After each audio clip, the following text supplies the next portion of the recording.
Hey guys, how you doing there? Carlos here from YuGiDojo, and this segment is gonna be about my locals report. At my locals this past weekend,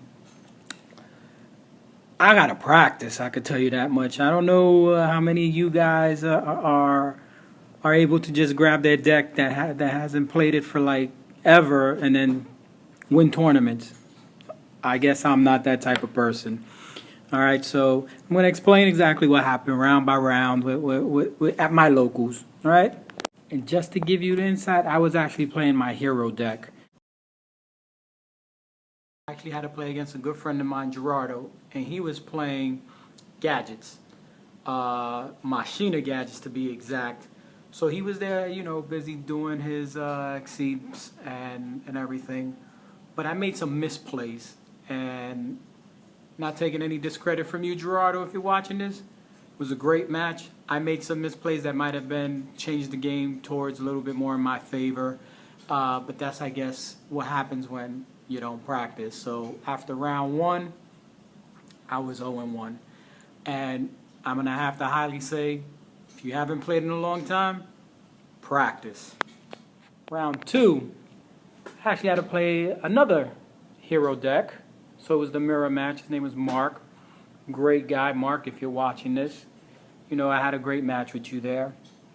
Being that he was playing heroes also, I kind of knew the ins and outs of that deck because, of course, I'm playing the hero deck too. So I kind of knew what to do and what not to do. So I was able to capitalize because I knew the knowledge of what his deck should be doing and what he wanted to try to do, and I had the answers for it.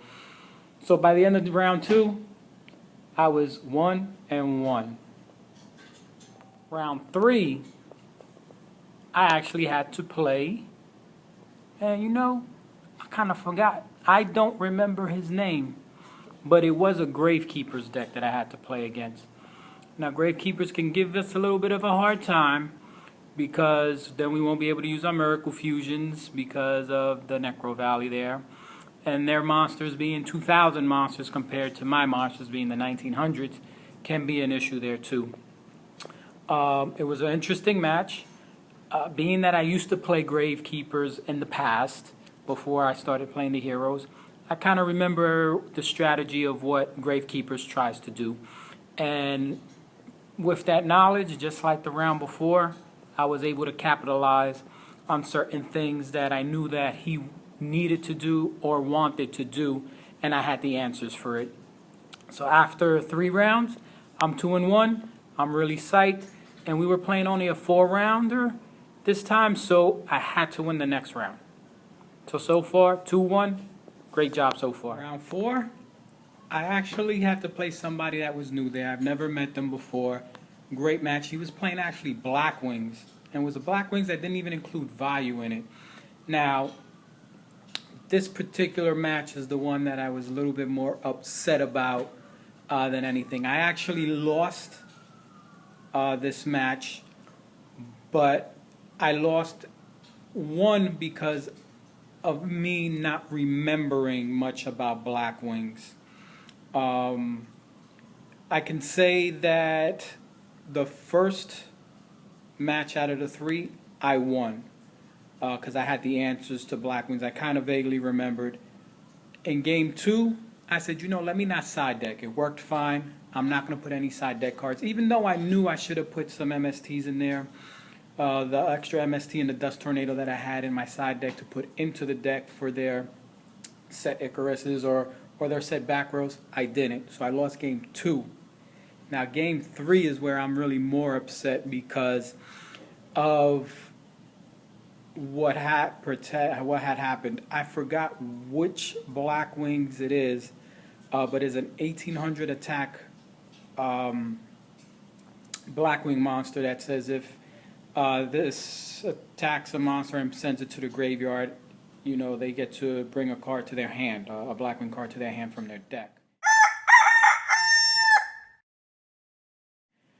Now he attacked into my Stratos, which is also 1800. And of course I was like, okay, no problem. They both died. He went to go search. And me kind of vaguely remembering what the card does, I said, okay, not realizing later on after the match was over, not realizing that that card needed to stay on the field in order for him to do that, because eventually that won him the game. And so he special summons that, then he normal summons, which is a tribute summon. I forgot what Monarch that he did.